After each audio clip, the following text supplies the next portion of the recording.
बड़ी खबर आ रही है। सबसे बड़ी खबर इस वक्त की दिल्ली से आ रही है, जहां अरविंद केजरीवाल को जमानत मिल गई है। एक बार फिर से अरविंद केजरीवाल को जमानत मिली है। 2 तारीख को इन्होंने सरेंडर किया था और अब फिर इन्हें जमानत मिली है। शराब घोटाले के केस में केजरीवाल को जमानत मिली है।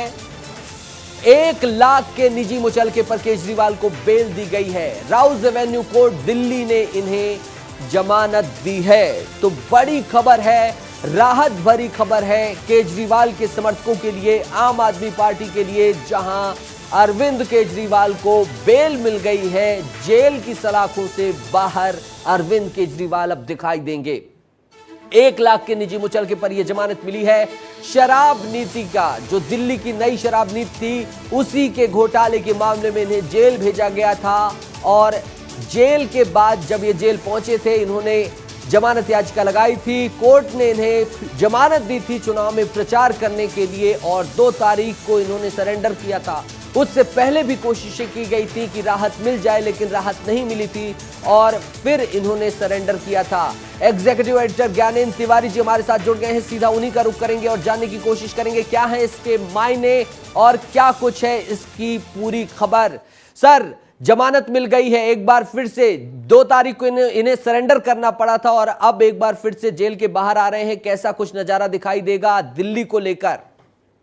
देखिए, बहुत बड़ी खबर है नितेश। और चूंकि दिल्ली की सियासत आप जानते हैं अरविंद केजरीवाल के इर्द गिर्द घूमती है, और न केवल दिल्ली की सियासत बल्कि देश की सियासत में अरविंद केजरीवाल का क्या दखल है और किस तरह से वो जेल से जब बाहर आए थे तो उन्होंने अपनी बात कही थी और पीएम मोदी की जो सरकार चल रही थी, बीजेपी की जो सरकार चल रही थी, उस पर हमला बोला था। बहुत बड़ी बड़ी बात कही थी। लेकिन सबसे बड़ी खबर अभी की तो यही है कि राउज एवेन्यू कोर्ट से केजरीवाल को जमानत मिल गई है। अरविंद केजरीवाल के लिए बहुत बड़ी राहत की खबर है। अभी तक वो मुख्यमंत्री के पद पर बने हुए हैं और जेल से ही सरकार चला रहे थे। तो इस वक्त की सबसे बड़ी खबर यही है। और 21 मार्च को अरविंद केजरीवाल को गिरफ्तार किया गया था।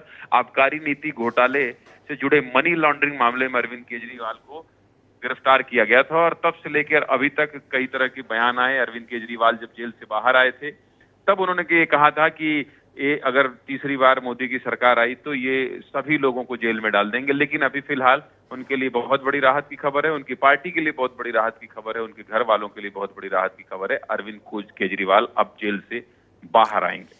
ज्ञानेंद्र जी, आप चूंकि जुड़े हैं, इतना विश्लेषण और गहन ज्ञान रखते हैं, 2 चीजें और जानना चाहूंगा। नीट परीक्षा का जो विवाद चल रहा है, एनटीए पर सवाल खड़े हो रहे हैं और आगामी सत्र भी है जिसमें इस बार आम आदमी पार्टी से पंजाब से जीतकर उनके सांसद भी पहुंच रहे हैं और प्रदर्शन में भी हो सकता है कि बहुत चीजें दिखाई दें। आज राहुल गांधी ने भी प्रेस कॉन्फ्रेंस की थी। तो आज केजरीवाल के छूटने के बाद से कल से कुछ ऐसा ही नजारा सड़कों पर फिर संसद में देखने को मिल सकता है? देखिए नितेश, ये आप जो बात कह रहे हैं ये बहुत महत्वपूर्ण है, क्योंकि राहुल गांधी ने प्रेस कॉन्फ्रेंस करके नीट मामले में निशाना साधा था सरकार पर। और देखिए, सुधांशु त्रिवेदी ने उसका जवाब दिया, धर्मेंद्र प्रधान जो शिक्षा मंत्री हैं उन्होंने उसका जवाब दिया। और निश्चित तौर पर अरविंद केजरीवाल जब आएंगे, और चूंकि ये छात्रों से जुड़ा मसला है और युवाओं से जुड़ा मसला है, कोई भी पार्टी इसमें आगे बढ़ चढ़कर प्रदर्शन करना चाहेगी। तो अरविंद केजरीवाल को फिलहाल तो अभी आज जमानत मिली है और जब वो बाहर आएंगे उसके बाद उनके पार्टी की क्या रणनीति होगी और जिस तरह से आप पंजाब का जिक्र कर रहे हैं उसको लेकर क्या कुछ रणनीति बनाकर ये प्रदर्शन करते हैं, देखने वाली बात होगी। लेकिन अभी इस वक्त की सबसे बड़ी खबर यही है कि शराब घोटाले मामले में जो अरविंद केजरीवाल जेल में थे उनको अब जमानत मिल गई है, राहत मिल गई है। बहुत शुक्रिया ज्ञानेंद्र जी। नितेश, बिल्कुल, बहुत शुक्रिया ज्ञानेंद्र जी जुड़ने के लिए और इस तमाम जानकारी को साझा करने के लिए।